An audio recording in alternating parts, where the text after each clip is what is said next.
आज आपण मनुष्यचलित नॅपसॅक फवारणी यंत्राची माहिती घेऊ।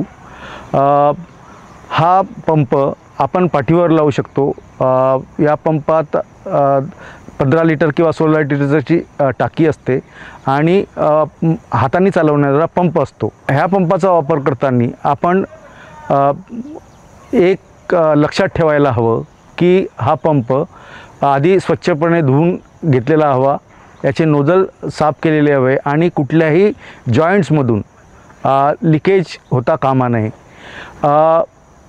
जर का हा पंप व्यवस्थित चालत असेल तर याच्यातून येणारा जो फवारा आहे, नोजलद्वारे फवारा, तो व्यवस्थित होईल आणि आपल्या द्रावणाची बचत होईल, द्रावण वाया जाणार नाही आणि एकसारखी सगळ्या ठिकाणी फवारणी होईल। नोजलमधून जर पाणी येत नसेल किंवा फवारा देत नसेल तर आपल्याला पंप प्रेशर डेव्हलप करतो की नाही हे बघावं लागेल।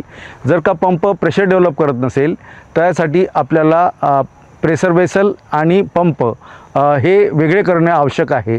त्यासाठी आपल्याला जो हाताने चालणारा दांडा आहे हा पंपापासून प्रेशर वेसलपासून वेगळा करणे आवश्यक आहे। तो वेगळा केल्यानंतर ॲजिटेटर आहे, तो ॲजिटेटर या पंपाच्या प्रेशर वेल्सपासून वेगळा करणे आवश्यक आहे। तो वेगळा करायचा आणि नंतर मग पंप जो आहे, प्रेशर वेसलच्या वरचा जो हे दिलेला आहे तो आपण खोलायचा आणि पंप बाहेर काढायचा। पंपाला जी पिस्टन आहे ती पिस्टन व्यवस्थित आहे का हे बघणे आवश्यक आहे। जर का पिस्टन व्यवस्थित असेल तर प्रॉब्लेम नाही।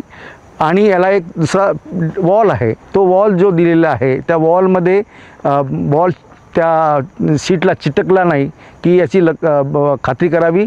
जर का चिकटला असेल तर याच्यात वेगळा करावा लागेल। त्यासाठी आपल्याला पाण्याने व्यवस्थित स्वच्छ धुवून ठेवावं लागेल, म्हणजे वॉल त्यापासून निघेल। दुसरा म्हणजे जो खाली जो पिस्टन आहे तो पिस्टन पंपमध्ये चालतो आणि पंप हा टाकीच्या खालच्या भागात लावलेला आहे आणि तो पंप पण आपल्याला जो आहे तो काढता येतो। तिथे पण एक सक्शन वॉल दिलेला आहे, तो सक्शन वॉलमध्ये पण बॉल वॉल दिलेला आहे। तो बॉल वॉल जर चिकटला असेल तरी पण प्रेशर डेव्हलप होणार नाही, त्याला आपल्याला पुन्हा पाण्याने साफ करून घ्यावं लागेल। नोझल मधून जर का फवारा येत असेल आणि तो फवारा जर का आपल्याला लुकलुकता फवारा येत असेल तर याचे कारण असू शकते की जो प्रेशर वेसल आहे तो इंटरनली लिकेज झाला असेल आणि इंटरनली लिकेज झाला असेल त्याला एक पाईप असतो, त्या पाईपमध्ये लिकेज असेल तर तो आपल्याला पूर्ण प्रेशर वेसल बदली करणे आवश्यक आहे। या यंत्राला एक फिल्टर दिलेला आहे, जो फिल्टर ट्रिगर जो आहे, जो आपला कट ऑफ डिव्हाइस आहे त्या कट ऑफ डिव्हाइसमध्ये दिलेला आहे।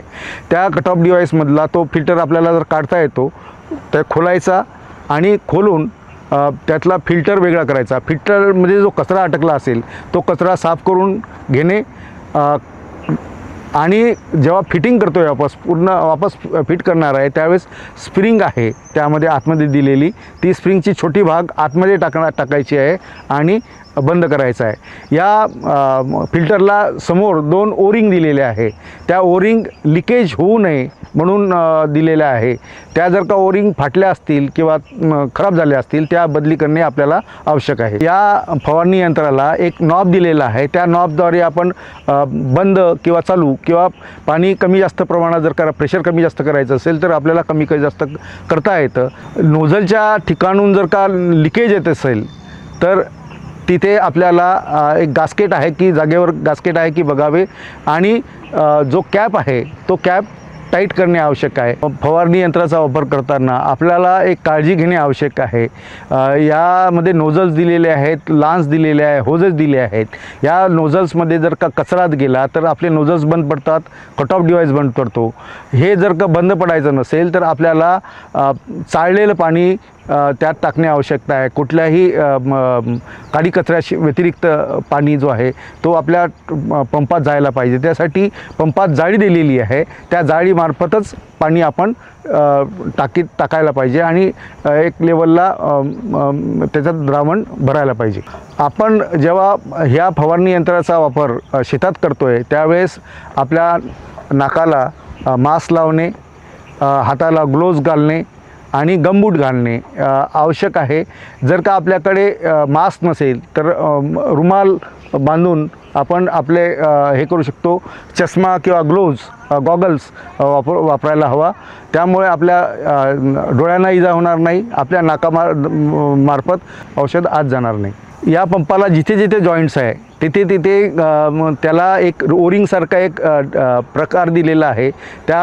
तिथून जर का लिकेज होत असेल तर तो जो नट दिलेला आहे तो नट टाईट केला तर तिकडून लिकेज बंद होईल.